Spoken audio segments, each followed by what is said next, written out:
Sometimes, win with us. Macho Bibo at Maki Rena, ako si Gigi.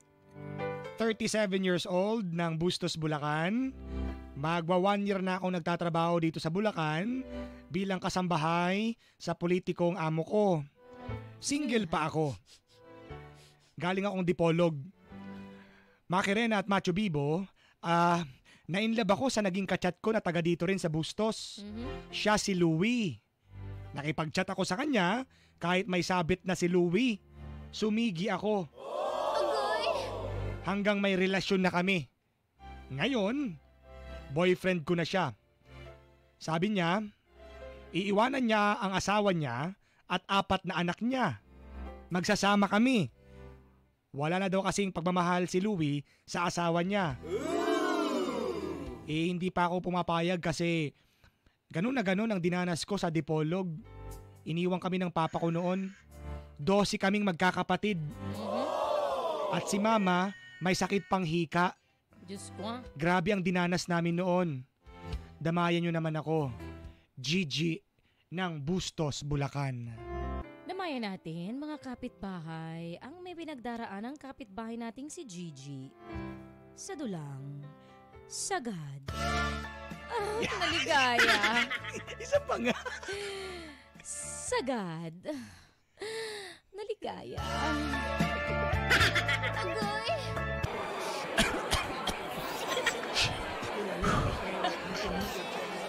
Tambutso yan. Oras na oh. Nasaan naman yung si Gigi na yun? Mag-1,000 yosi na yung nayoyosi ko dito. Hanggang ngayon wala pa. Nasaan na yun?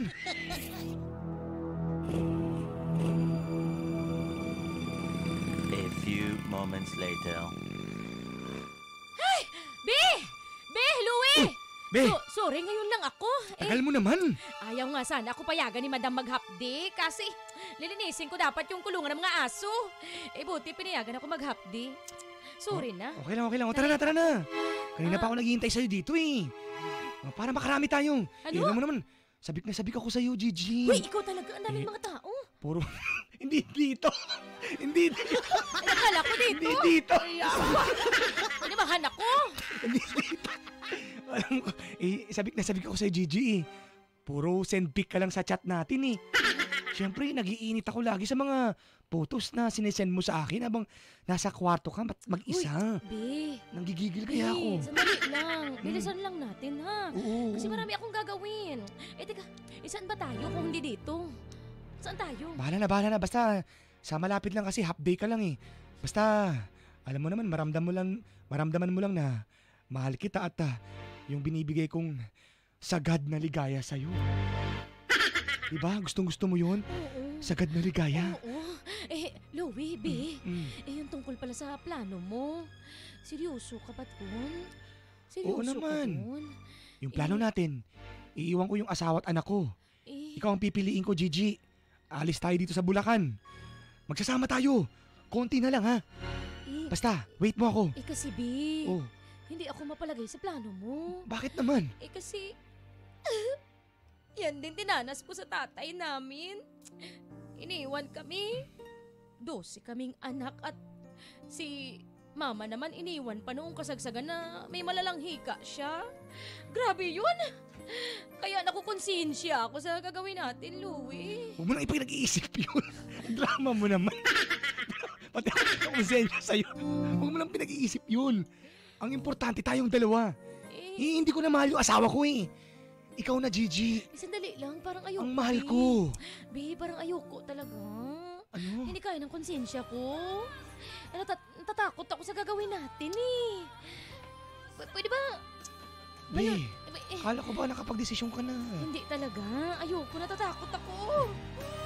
Sa dulang! Sagad na pagmamahal. Yan, pagmamahal na lang kasi Isme, Gigi. mukhang hindi matutuloy yung ligaya, Mare. Sagad na pagmamahal. Walang ligaya, magmamahal na lang. Kasi grabe naman yan. Yan, damayan natin si Gigi. Yan ang pinagdadaanan ngayon sa Sometimes When We Touch ni DJ. Ang katipunerang si Gigi na in love sa isang katipunero. Na pinaglalaban siya eh. Pero pag naiisip niya yung nangyari sa kanila, May noong plano na mga kayo ng bata sila, May plano na kayo ng boyfriend mo. Galing kang Dipolog, mag-iisang taon ka ng kasambahay dyan sa politikong amo mo. Sino Tag ba mo na, yan? tag mo na yan. Sino yung politikong amo na yan? Tag mo. Itag mo yan sa amin. Politiko pala yung amo ni Gigi. Doon lang kami sa farm. Charot. Ayan, ba't kasi nakipag-chat ka pa hindi na malaya pala yung... Pwede naman makipag-chat sa ano, di ba? Pero alam mo yung limit mo, nangyari naman yung kaya lang ikaw lang nagsabi, sumigi ka, agoy mo, nakipag-chat ka dyan sa Louie na yan, may sabit pala yan, sumigi ka hanggang boyfriend na kayo ngayon, Tapos mag-boyfriend, may asawa girlfriend. at anak pa. Kaya nga. Alam mo, dapat daw ang title nito, bukas na lang kita chuchorban. Agay! Xlon. Agay! Bukas na lang kita Bukas na lang kita chuchorbahin. Mare, agoy, giatay, Mare, kasi hindi siya mapalagay sa desisyon ni Louie na iwanan ni Louie yung pamilya niya, 4 na anak at asawa, si Gigi ang pipiliin kasi napanood nyo na to eh. Naranasan nyo na to, Mare, sa probinsya nila. Sa Dipolog dati. Familiar yung eksena. Oo, iniwan sila ng tatay niya noon, 12 silang anak. Grabe, ang dami, no? At nanay niya, nasa Grabe no. Hinihika pa. Grabe.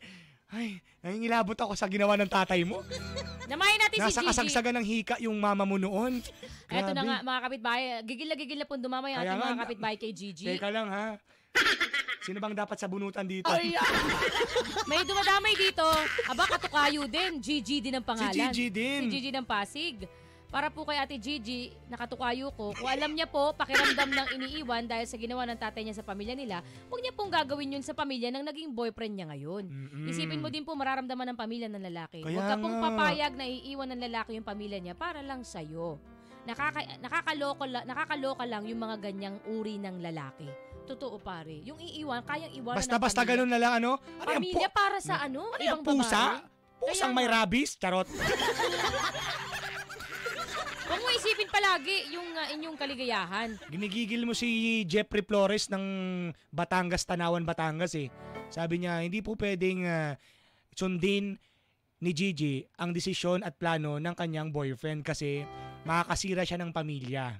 Tama nga naman, oh. Yun nga pare, huwag ka maging makasarili dyan sa desisyon na yan. Kasi, syempre, maligaya kayong dalawa. Pero may pamilya, may anak na iiwan, hindi ba? So, huwag ka maging makasarili dyan sa pagkakataon na yan, sa sitwasyon na yan. Ito Kasi ba, nabasa mo na yung ano? makakasira ka ng pamilya. Thank you. Ito ba, nabasa mo na yung ano ni paring Gili ng Bacoor? Hindi Sabi, pa. Ate Gigi, huwag mo hayaang ikaw maging dahilan Nabasa ko na ito. ng pagiging miserable ng buhay ng anak ni Kuya Louie. Oo. O kaya nga kasi, dinanas mo naman rin, di ba? Nung bata kayo, 12 kayo. 12 talaga kayong anak, iniwan kayo ng tatay mo. Tapos yung mama mo noon, may sakit pa iniwan. Kaya nga. Grabe naman yun. Ay, di parang ano lang din yan, history repeats itself. Aha. Pero wag mo, talaga, wag mo nga hayaan, Mare. Wag na. Kasi dinanas mo na kung gaano kasakit at kasaklap yung iwanan ng tatay at ipagpapalit sa ibang kandungan.